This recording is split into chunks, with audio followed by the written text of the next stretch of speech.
Happy Tuesday, everybody. How are you? Hope everybody's having a good week so far. We are waiting on a special guest today, and it's going to be fun. I look forward to this. We've got a few things to talk about today. My name's Andy Elliott. I'm a realtor in Williamson County, Tennessee. I'm going to be joined shortly, and that's going to be our special guest of Rodney Wilds of First Trust Lending here also in Williamson County. And the topic today is going to be introduction to mortgage loans for first-time buyers. Now, hey, Angie, how are you? I'm going solo for a minute, so bear with me. Okay, all right. Well, we'll make sure to mention you. I got your message there. But today we're going to be talking about the introduction into mortgages for first-time buyers.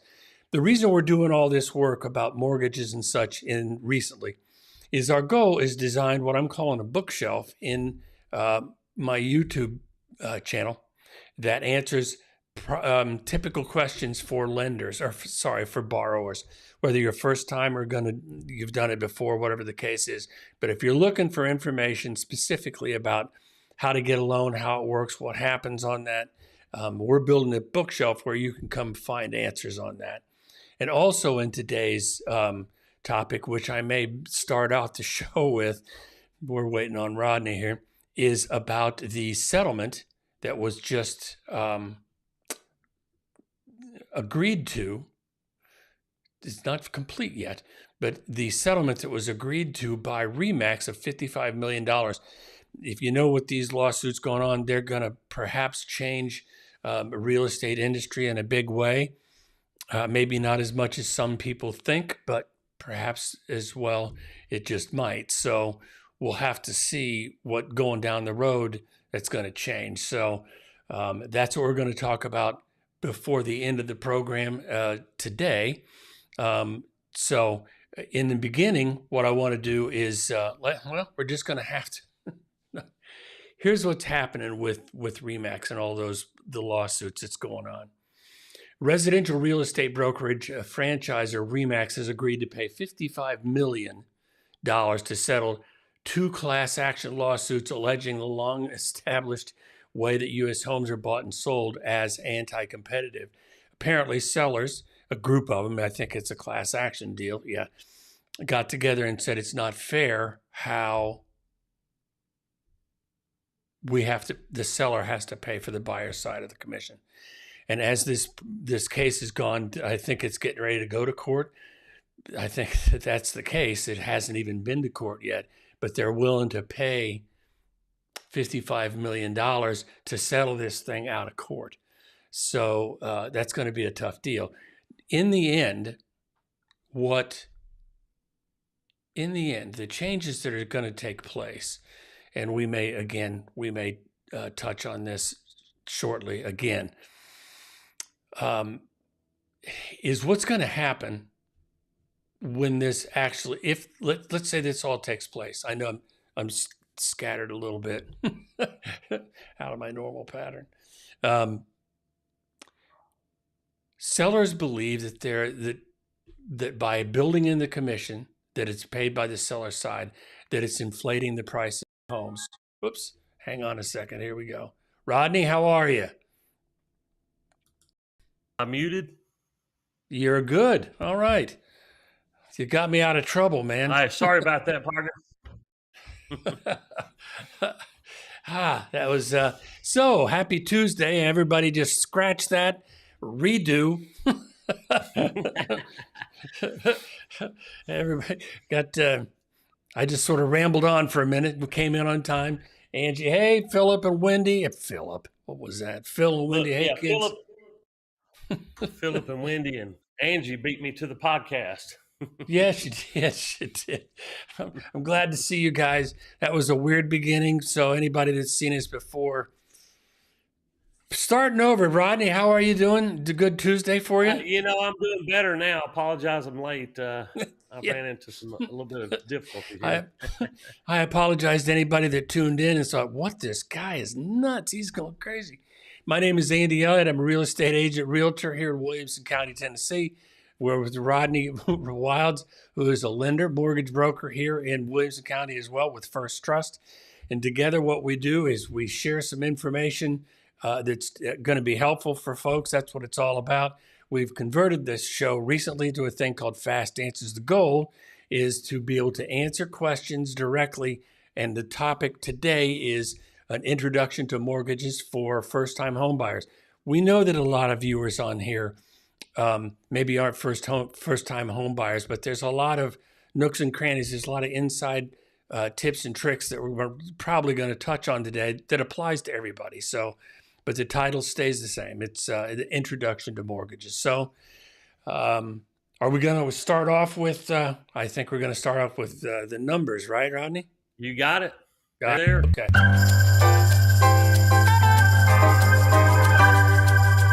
That's right.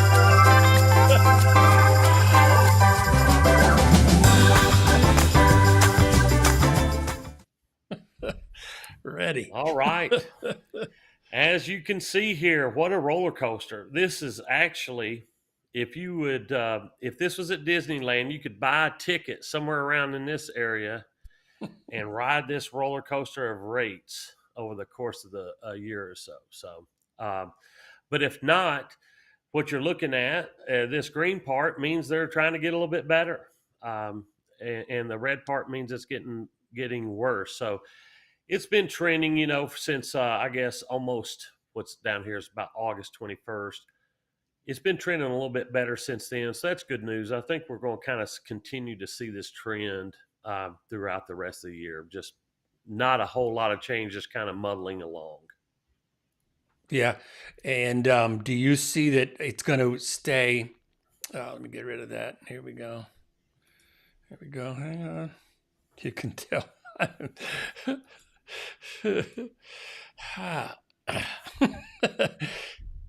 The numbers have still been bouncing around between 7 and 7.3. Is that probably correct? Yes. Yeah, and I don't see any changes coming up. When is Jerome due to speak? Do we know? What's the date on that? I'm not sure. Is it? It's not this week, is it? Thursday? Wednesday? I don't know. I can't. My brain is literally fried right at this moment. So let's see here. I can tell you. It's let's see. The Fed has today building Wednesday 1:00 Fed interest rate decision. It says. Okay. So tomorrow. Yep. Okay. And so I wonder what that. Boy, I'm gonna move you around here, Rodney. Probably a little hike. Who knows? Well, I don't know. All right. So let's talk about introduction into mortgage, just like we promised. So here we go. We're going to do it this way.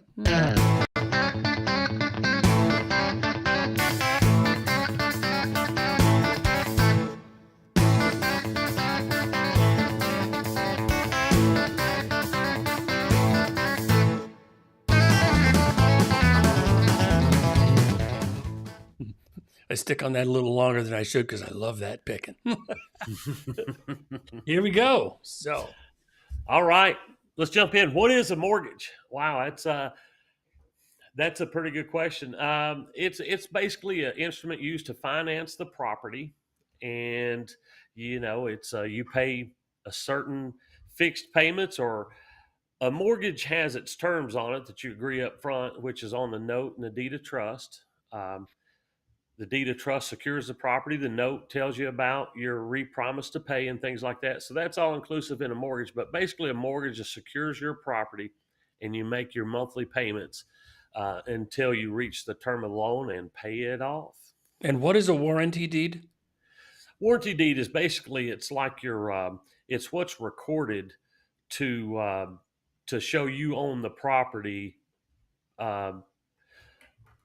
It even has the liens, and it's got all the stuff with the what I'm trying to say, the plat, the plat number, the description, and all that. And that's what's recorded with the county, saying that you own that property. Okay, the note can continue to be replaced all the time, but that warranty deed really doesn't change. Um, the warranty deed is basically you're owning the property and you can refinance the note. That's why you don't pay that big tax stamps when you refinance it. You've already Is that paid that right? once. So Interesting. Okay. All right. So, I mean, the warranty deed basically says you own it, but you're still liable to make the note, and it's rescindable. I mean, yeah, it's temporary. there's no yeah. We If need you to get don't that pay, out you and don't look at. There's a stay. lot of stuff in the warranty deed. It's basically most of the stuff that's not included in the note. Got it. Okay. Property description and all that. Ah. Okay. Got it. All right, Ready. how do mortgages work? That's a really good question right there. Simple terms is you go find a lender and you negotiate your terms with the lender, which are very kind of standardized based on your specifics, your credit score, and all that stuff. And what happens is basically it's you get one set up, you pay it your monthly payment, and when you're done, you're done. You own the home. Now, your home, it's like when you buy a car and you have a car loan. Your home is the collateral, and the Right. mortgage is your promise to pay the loan back. So, you make your payments, which would include your principal and your interest. And usually, the mortgage company also makes sure your taxes and insurance are paid on that property as you go along as well. Most of the times, they're in what's called an escrow account where you make one payment to the lender and then they pay your taxes and your insurance for you. If there's any kind of adjustments throughout the year, they may increase your payment and say, hey, your taxes went up or your insurance went up, and it's a small increase, and just notify you of that. Now, when we talk about the PITI, the taxes and insurance portion of it, now a person can be responsible for their own, but mortgage companies, some people would say they do it just to make it easy, but it's actually sort of a protectionary device, if I'm not mistaken. Because if you don't pay your taxes, then a tax lien can come into play. If you don't have your insurance paid up, your premium paid up, then your collateral is at risk. Meaning, if the house burns down and there's no insurance, the bank isn't getting anything either. Right, right. The as soon as an insurance, if there's a mortgage on a loan, and whether the insurance company is paid directly through the mortgage company or paid Yeah. directly if they don't have an escrow account and the customer pays the insurance and taxes separately, they still notify that lender that there's no insurance on that property. And then the lender will what's called force place insurance if you don't get it. And basically go get the first thing they find, and they're really not considered care about cost, and then assess you that bill. Okay. All right. Okay. Interesting. All right, types of mortgages. We could go a long time on this topic, but what you're going to do is there's a couple big topics. To me, there's fixed rate mortgages, there's adjustable rate mortgages, and then outside of those two, you probably have your governments and things like jumbos. So, a fixed rate, let's cover the fixed rate and adjustable rate. Those are just what I say they are. It's where your principal and interest payment will be fixed for the term of the loan. So if you got a 30-year loan, your principal and interest payment will never change. It'll remain the same for 30 years. If you get an adjustable rate mortgage, that rate is going to adjust on the terms that y'all have decided on up front, right? So if the rates are going down, generally adjustable rate mortgages will go down. And if rates are going up, adjustable rate mortgages go up. And that's a typical way to look at it. But those are not fixed. They're only fixed for a period of time, and then they start adjusting based on the loan term you choose. Some of them may adjust every 6 months, some may adjust every year, but they're going to adjust based on the terms that you've selected when you chose that mortgage. FHA is a different type of mortgage. Basically, FHA, VA, those are backed by the government loans. They're FHA is kind of intended to help a first-time home buyer with a little bit less down payment to get in, and is a little bit more flexible on credit. And then the VA is also a government loan, but it's for veterans. It's the Veterans Administration loan. It's a really good loan as well.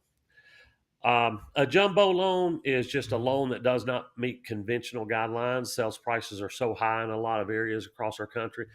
So, like in our area, it's around $726,200. So, if your loan amount is above that, you're going to have to get into a product that's no longer conforming or government. It's probably going to be what's considered a jumbo loan. And so you mentioned conforming. So that's a non-conforming loan, which means the sweet spot for lenders. Conforming is that to be the sweet spot. Is that a good way Loan to? amount of 726 and under, right? Okay. And does that change it? What when you have a jumbo loan? What rules change? The easiest answer is everything, because what happens when it's a jumbo loan? It's they try to stick to what most of the guidelines are, but they're going to have their own guidelines on top of it. Since it's a larger loan in one loan, they make sure that you've really got to have your I's dotted and T's crossed as a customer to acquire that loan. They're going to make you have certain reserves. They're going to make sure your ratios are very affordable, and you got to have good credit. So they're going to make you fit in a very good box there for the jumbo loan. Meaning It's a little highly bit qualified stricter. buyers. Yes. Is that what you're Yes. saying? Yes. And last question on that. Then for somebody that's getting a jumbo loan, or if they're buying a house that's beyond those limits, there's probably more than one way to skin a cat. I'm going to bet. Like, is there piggyback loans, and isn't that what that's called? Things like that. Exactly. Let's say that today's environment, jumbo rates are way higher than today's conventional rates. That happens at some time. So, what you could do let's say you was just a few $100,000 over the jumbo limit, you could reduce that by doing the conventional limit up to 726 and doing that combo second loan like a home equity line of credit, and that be a second mortgage on your purchase versus having a $900,000+ loan and going jumbo with the stricter requirements. So And if conventional is pricing a lot better, and jumbo is what I consider kind of beating up the customers, these are options that we would suggest that hey, get a little less headache if you're willing to split it up and just give a couple options for them.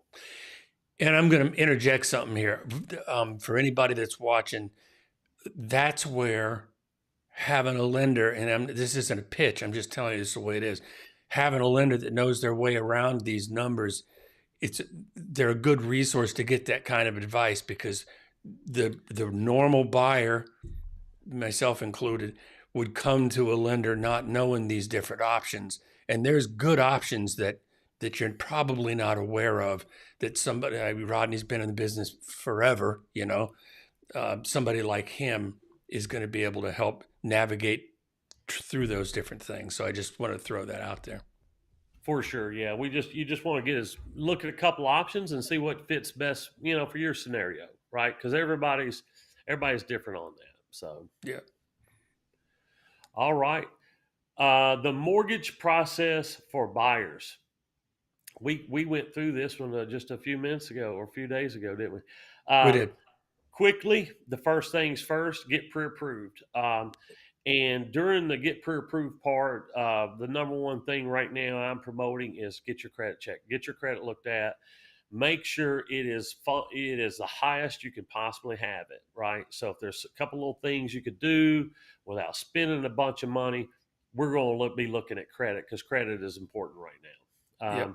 So getting pre-approved, that it does a couple things. One, we're going to be able to provide you with a letter that you could give to your agent and the seller when you make your offer, stating that you're pre-approved for a mortgage, and hopefully that provides you with a little bit more leverage, or at least if you don't have it, you're not getting beat out by somebody who already has that step done.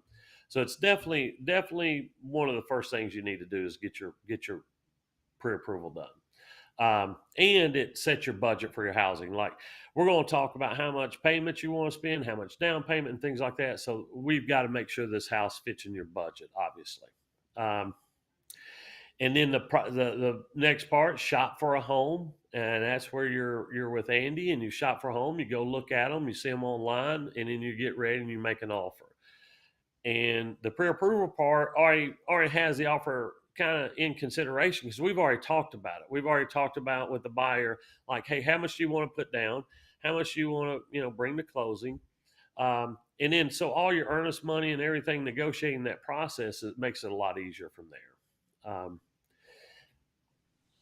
Apply for a mortgage. Go ahead. At what point, especially with the way things are going these days, with the numbers bouncing around, with the rates bouncing around, how do you guide somebody for locking down rates? The minute I'm talking to them, I'm saying this. Right now our rate market is extremely volatile. Okay, so I can kind of show you where we're at today, and as you go look, we can keep you updated about what the rates are doing today and tomorrow or whatever. But the thing I say is, once you get a contract, you have to call me. We have to understand that you're able to lock at that point, and then we start just trying to figure out with, like, the tools that I showed you at the first of the show. We look at that. We rely on those folks heavily, and they kind of guide us in saying, hey, we think the market's getting better today or getting worse today, and advise us whether we should lock or float our loans. So I pass that information along, because it's too hard for me to be a market expert and a mortgage expert. Like, right. I have this service here so I can give expert advice without having to do the million of hours of study time. Like, they do all that for me. So that's why I have that. So I can advise on that right there. Got it. Thank you. Let's see here. And then apply for a mortgage after an offer is accepted. It's you've really already applied. Now it's probably a little bit, it's official since you have a address now. That is, I guess that's the official piece of it. Since you have an address now, everything, we're going to start sending you loan documents and things like that for your paperwork to be signed, for your loan disclosures. And then we're going to re-review, okay, hey, you got the contract. This is exactly what we thought it was going to be. We put together the estimates again, make sure all the money's same as what we talked about when we were up front negotiating it, and then send them their documents. And that's after the offer is accepted. Once that happens, we ask for documentation, basically everything you've ever done in your life, all your most recent pay stubs, bank statements, W-2s, things like that. Send those in. We go through the underwriting process, where basically an underwriter's going and saying, okay, we're meeting our underwriting conditions, and that happens in the pre-approval process. The pre-approval process spits out a piece of paper saying, these are the conditions that we have for you to close this loan. And then that's what the underwriter and processors do, is just kind of validate those underwriting findings on the pre-approval. Got it. Sounds good. All right. And then lender evaluates if you qualify, closing and moving in. Obviously, during the processing, all that stuff, if it's approved, that's the lender evaluating. A lot of that stuff is done by computers and things. It's not like, there's no longer that board that people used to talk about. They're going to go in front of a bank board and everybody sit around and say yes, stamp it. Harumph. Yeah, like, it's almost like the America's Got Talent or something. You're up there and no, So it's not like that. It's a computer program, and we look at it. Now, we can manually override that computer program if we feel like something's wrong, but most of the time, the computer program tells us what to do. So, closing and move in. Wow, that's the nice part. Closing, you sign a few docs. The attorney goes over it. Andy's there with you, with your keys, getting the picture made, doing all the fun stuff. You get your keys, and then the trouble starts. You get to move in. I hate moving. So that's the bad part about the deal. You've done all this, and then you get rewarded with a moving van. So with the heavy lifting. yes. So we've got some basic tips for first time home buyers. And remember what this is about. What this is today is to kind of get you started on that journey. If you've got questions, we'd love to hear from you. You can send us a text, send us an email, give us a phone call. Our contact information is going to be in the description box or in the comments below. It'll be at both. And that's what this is. That's what today's all about, is to get started on that journey. Now, some tips that I want to share with you, because I've been through this hundreds and hundreds of times, is when you get started in the process, the first thing you really want to do, and Rodney's covered all this, there's nothing new here, but understand your budget, how much you can afford, but understand what that's going to get you. Because what 500, I'm going to use the number 500,000 or 300, whatever the number is, what $500,000 buys this month is different than what it was 3 years ago. That's a different house, probably a different neighborhood. I mean, depending. There's a lot of things that are different. So when you get started in the process, understand everybody's so focused on the money, which I understand that.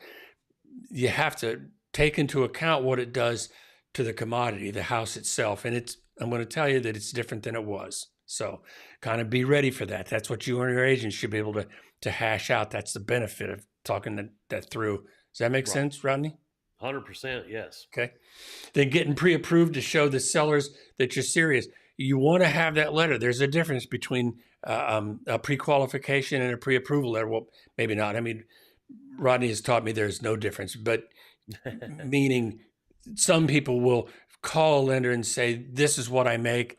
And they say, oh, that's good. Well, then you should probably be able to borrow X amount of dollars without backing anything up with verification. That's what I'm saying is like a pre-qualification. That's just a phone conversation. We'll call it a blue jean kind of a date. Pre-approval and underwritten, that's where the tuxedos come out. That's when you get serious. So pre-approval, that's the letter that is going to help when you submit your offer. Almost these days, it's almost required. I don't want to say that it's actually required. It really is. I mean, if you're wanting to make the best offer you can, I don't know anybody who wouldn't. It is almost required. I don't know if I was a seller. I don't know if I would take one without one. Like and what we're saying, and what we're saying is, there's a good chance that your offer is going to be questioned or rejected out of hand because you're not coming with that information right up front. Period. Right. That's happening a lot. Remember now, a house that's priced right. The house that's priced right is going to have, and in good condition, is going to have multiple offers. So pre-approval, getting lender backing on that, meaning we can do this, is super important for you to beat out any other offers. That's the starting point. Did I leave anything out? No. Okay. So then we're going to, so then as you've gone under contract on this kind of a thing, you have your inspections, and now the rules have changed on that. Last couple of years, there was no inspections. There was barely any contingencies. You bought the house and hope for the best. I mean, that's what it was, because competition was so fierce. If you asked for an inspection, even in your offer, there was somebody right behind you going, we're not going to ask for anything. We're not asking, and we'll pay our own closing costs. So, but those are different. It's just, you have to talk to your agent about that. So that's about contingencies. I know we're going a little bit quick on this, but as a full package, you've got your money now. You've got to get the deal done correctly on your house. So have I forgotten anything? Well, I would add two things. One is you need to learn how to shop your lender as well. You need to make sure you're getting the best rate and fees out there. So you can always, like Andy says, our information's in the box there. Always reach out, but it's very simple. Compare your lender on the same day, and try to just compare your rates and fees of the lender, because the rest of the loan estimate is going to be the same if you get the same contract on the same house. The title fees will be the same, the attorney will be the same, the escrow account, all that stuff. The really only thing's changing is your lender fees and that rate. So, make sure you shop them on the first day, on the same day, and you'll understand. You can get a very good comparison between the two lenders. Got it. And in the same light, you might find that you'd be better off. It seems self-serving for me, but to hire a real estate agent is probably going to be a good choice. You don't have to, but hiring one is it's going to be to your benefit in the long run, because there's a lot of questions that have to be answered that you may not know, and that's what agents are about.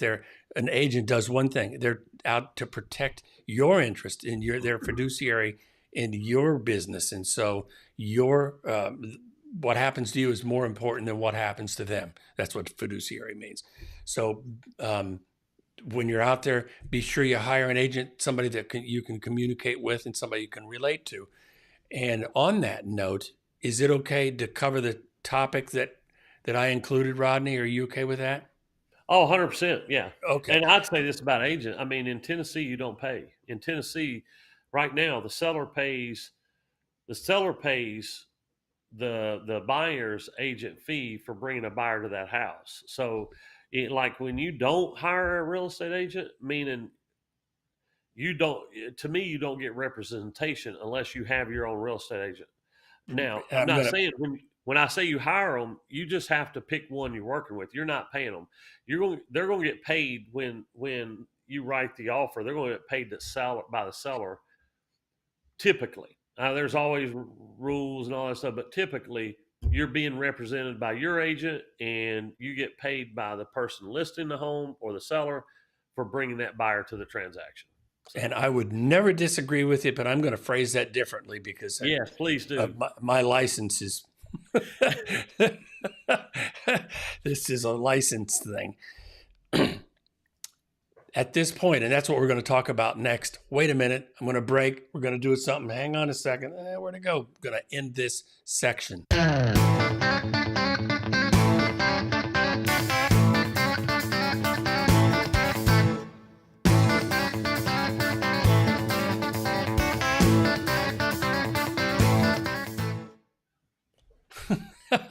There we go. All right, it worked. Yes. Okay, here's the deal about commissions.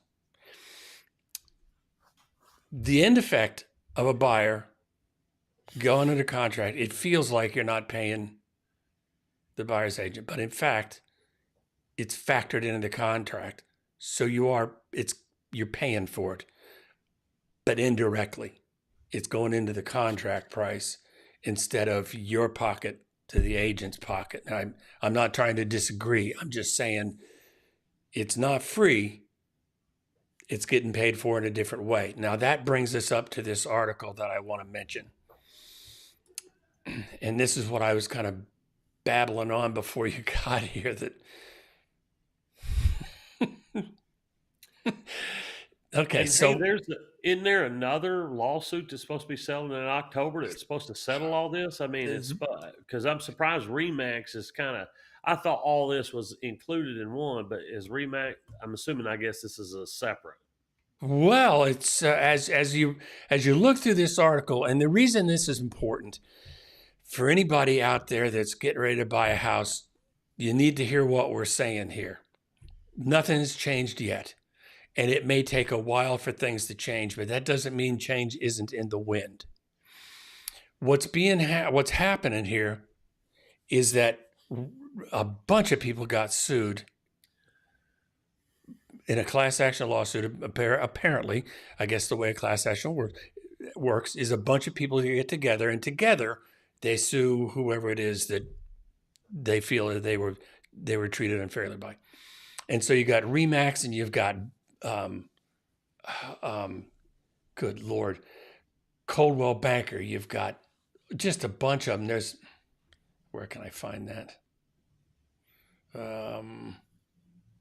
Coldwell, Century, Better Homes and Gardens, lots of them were sued. Here's the lawsuit. Sellers were feeling as though paying for them to pay the commissions for the buyer side and the seller side was unfair. They felt like it was taking money out of their pocket, and it was raising home prices by default. I can't argue with that. I can't argue with it was raising prices a little bit, but let's be clear on what's going to happen here. The people, and just interrupt anytime, Rodney, anytime.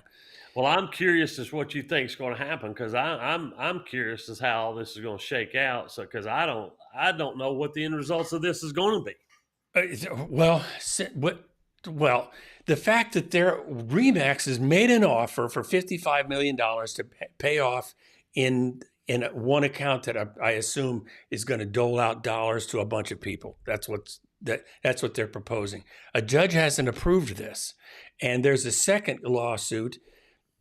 It says publicly traded RE/MAX on Monday said in Security and Exchange Commission filing that the company has agreed to settlements to resolve the Burnett versus NAR, that's the 55, and the Merle versus NAR lawsuits in the Midwest. The Burnett trial is set to begin next month, and it says it may eliminate one of those cases, I believe is what it says. Hang on.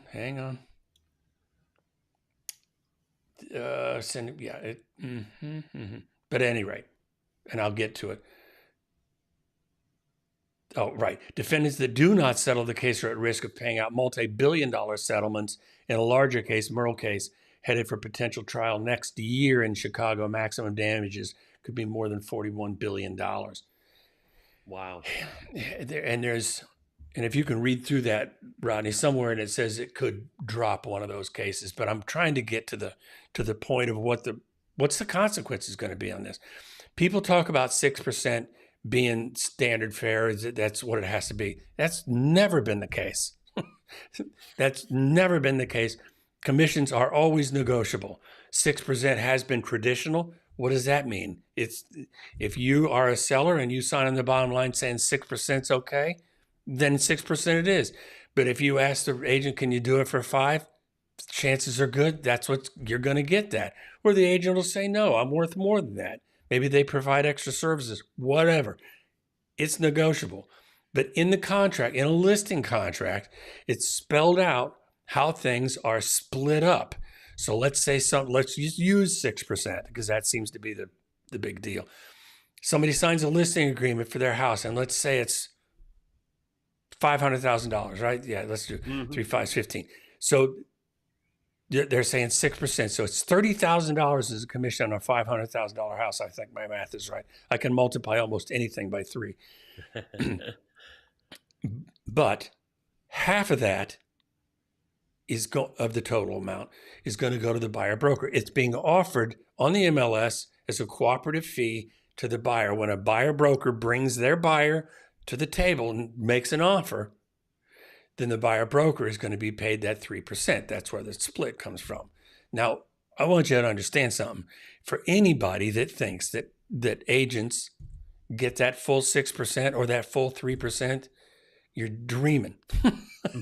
There's a little thing called the government takes a big slice of the pie. And then there's brokerage fees, and it gets split up a lot. And so nobody's walking away putting in 3% in the bank. But let's talk about, did you find that yet by any chance? No, I'm just looking at the article, the right. I'm trying to find, I don't want to, okay. But here's where I'm going to go with this, and then you can chime in with me, Rodney. So let's go down the road that somehow it's thought of as unfair. And I understand that. And to all who would look at it, it seems like the price it's costing the seller an additional 3% to sell their house. That's what it seems like. Well, once these lawsuits go through, if they go through at all, because we don't know yet, we don't know what'll happen, then you're going to end up on the other side. All they're saying is, we want to have the option to have to not pay for buyer brokers. That's really what people are saying. Now, when that happens, so the listing agent comes along, and the and the seller says, well, you know, that lawsuit, I'm only paying 3%. The buyer, it's the buyer's problem for them to hire an agent, right? Yeah.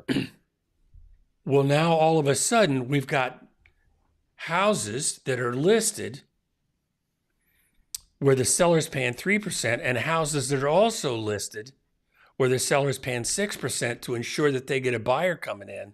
And there's going to be a schism. There's going to be an imbalance of housing prices because using the example, in a $500,000 house, if the seller isn't offering a cooperative fee, then essentially his house is overpriced by $15,000. And the only way you can calculate that is you go in there and you see how the commissions are paid. Sellers are thinking they're taking money out of my pocket. And in the end, when that 3%, if it goes away and doesn't pay to the buyer's side, prices on the houses are going to go down. They're just going to go down because there's not that, I don't want to call it an inflationary factor, but there's that factor. Maybe it is an inflationary factor that causes those prices to go up a little bit to get the deed done. Now, here's the other part of this. I mean, and you're never gonna know which house is. It's going to take some deep research to figure out which house is paying that brokerage fee. I can't help but think that if a realtor's going to show 10 houses, they're going to pick 6 of them that's paying the commission. Like, how are they supposed to, what do? They say, okay, I want you to see this house, but these 5 houses, they're paying your commission. These other 5 houses, you're paying me. This is an excellent question. Now, here's your answer. And I didn't have this written down. I just thought of this. I hope it's right. For a buyer broker, you're supposed to get a buyer representation agreement signed. And in that document, what that means is, Rodney, you and I, we agree now that I have agency with you. I'm working for you. We're in this together. But in that agreement, it also says, and it's plain as day, and that's why this lawsuit is confusing me, but it's okay.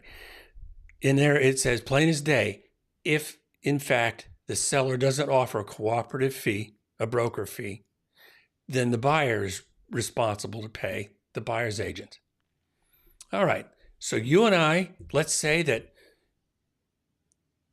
you're a Joe average home buyer.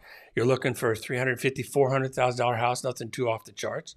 You've got your regular finances. You're not, money's not bleeding out of your veins, but you're doing okay. But you're trying to save your pennies.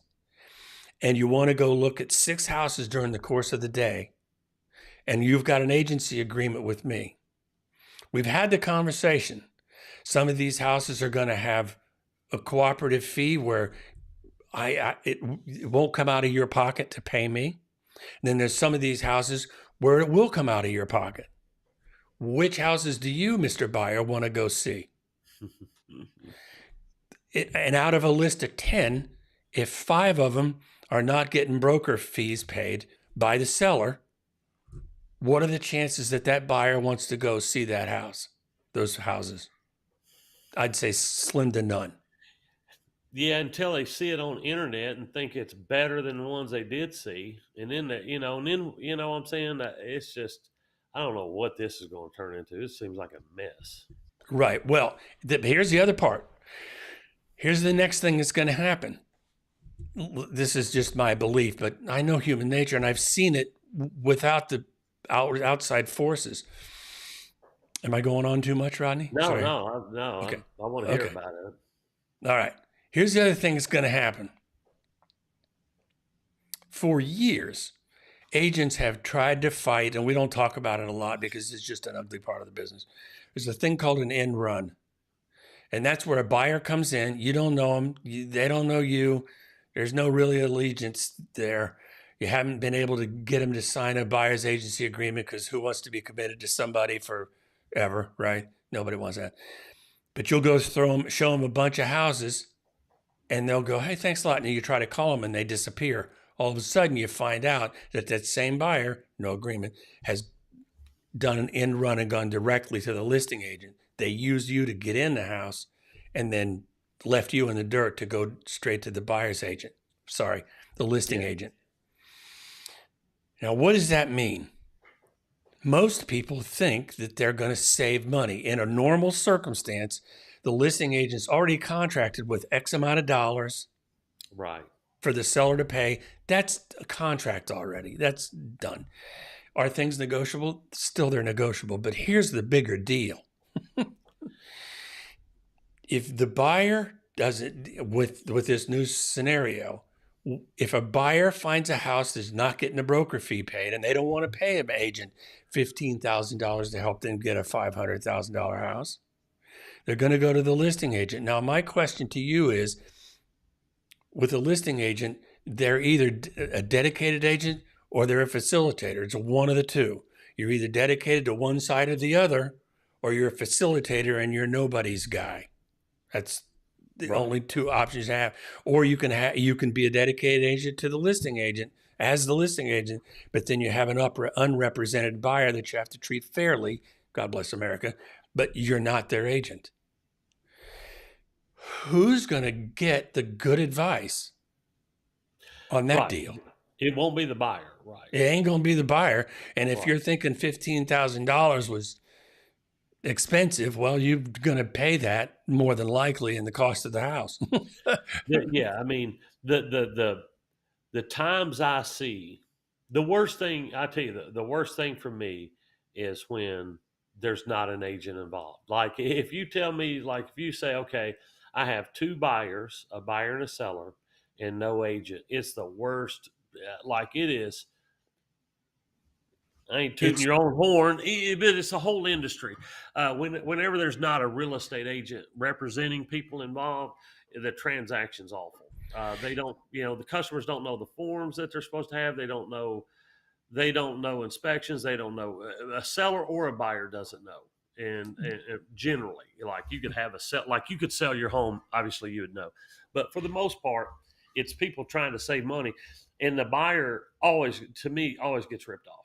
It's like you paid full price. It was like they always think they got a good deal and they got the worst deal ever. And by default in this, and if it seems like I'm getting worked up, get worked up. It's a YouTube show. That's right. I need fire coming off my hair. Here's the thing. By default, when you have somebody that's going directly with a singular agent, with the buyer being unrepresented and them being a listing agent, you're telling the other person's agent, their agent, all your secrets. And they're required to tell the seller all your secrets. I mean, that's what agency is about. There's things that are confidential and things that you can share. Can I tell them that? Yes, you can. No, you can't. There's things you can tell them. Yeah. We just had a recent experience here in the last month or so where the buyer and the seller were familiar with one another. Were they friends? No, but they were familiar with one another. And each of them had an agent. And at that time, where me and another guy stepped in, it was too late. They had crossed this emotional border where the buyer and the seller we said, you got to stop talking. Stop talking to her. Okay, I will. But they do it anyway. And here's what happens. A casual conversation of whatever you say as a buyer to a seller without an agent present turns into carved in stone.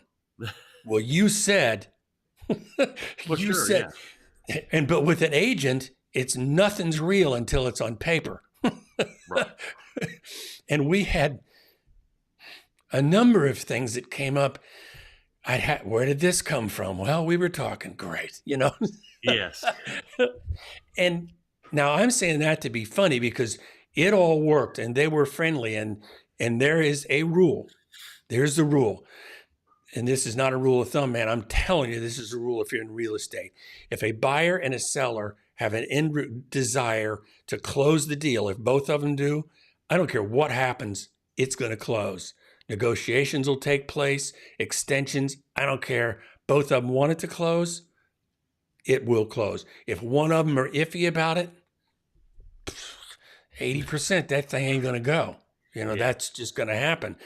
And when you have no agent on the other side, all of a sudden things start getting iffy.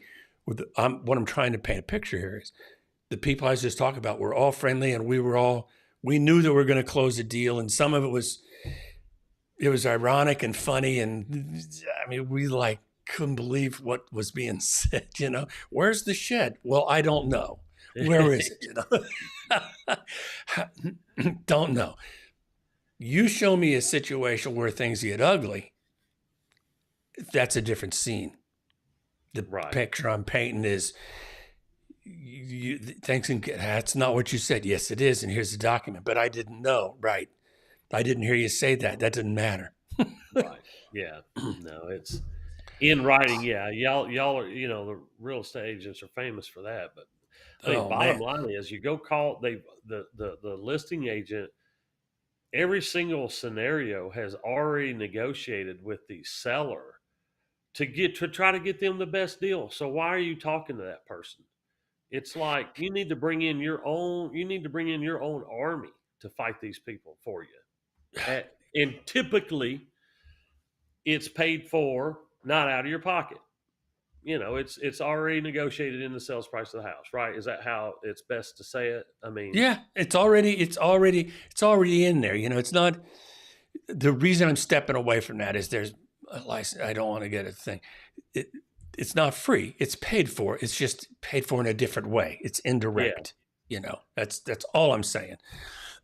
Because, part of that is, well, no, I won't go any further. But Philip brings up a good point. Here it is. Why did that not go in my...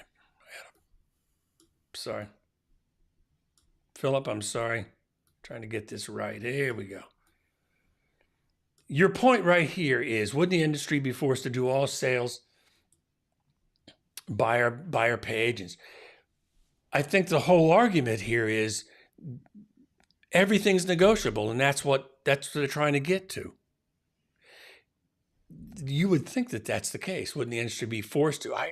Nobody's forcing anybody to do anything, and that's where the real estate companies are coming from. Nobody's forcing anybody to do anything. There isn't anybody that has to sign a listing agreement for 6% that can't call somebody else and get it for 5%. It's just that 6% person, whoever it is, has the relationship or has the services that they're willing to pay for. I would pay more for a Cadillac, well, maybe not these days, but I would pay more for a Lamborghini than I would my Dodge Durango. Well, it's a nicer car, There's a reason for that. So I guess, it's a long road to see if we end up there, but I don't think so. I think everything's going to be negotiable. But here's the rest of the thing, and I'll stop because I know I'm running long. But what's going to happen is that buyers that we were talking about before, that was lawsuits lead to policy, that there's truth to that. We'll have to see how that plays out, and that's what we're all waiting on. But for those buyers that don't have the extra cash to pay a buyer's agent, they're essentially out of the market if they don't go directly to the listing agent, if they don't feel comfortable with that. I don't know how that's going to happen, but in the end, there's going to be fewer buyers for anybody that's trying to sell a house. And that's just going to, you think things are tough now, things are really going to get tough. Yeah. Man. That's a lot to cover. I mean, I just don't know how this is going to end. I think this is a crazy, it could be one of the largest changes we ever see. Because here's what I'm afraid is going to happen is they split it, right? You can no longer, like it has to be negotiated. You can no longer have the requirement to pay 6%. Like everybody, the whole country goes to 3%. Now you know, now you're going to see, okay, I'll represent you for, go find the house. I'll go represent you for, I'll write the contract for $500. Yeah, that's called a la carte. Absolutely. And I've I got that mean, on my list. you get, just like there's people right now that will list your house for like $750, but they're not going to do anything. They're going to do nothing, including Right. taking pictures. I'll give you an example. You think, well, they saved, you know, so much because the person listed the house, let's say it was for $500 or whatever, and they don't do nothing with it, right? And during negotiations, it was raining. It was raining. It was a time where uh, uh, houses were pretty scarce. There was multiple offers on everything. This customer had lost 10 deals previous, but they went to one of these, I'll list your Disc. house for $500 or whatever. Yeah. It was raining, so there wasn't a lot of showings. That person took that offer, the first offer. And it's like, if I was a seller, I would have been flabbergasted that I didn't have 19 offers to choose from. But the seller's thinking, oh, well, I saved a couple thousand because I only paid them, you know, X instead of 3%.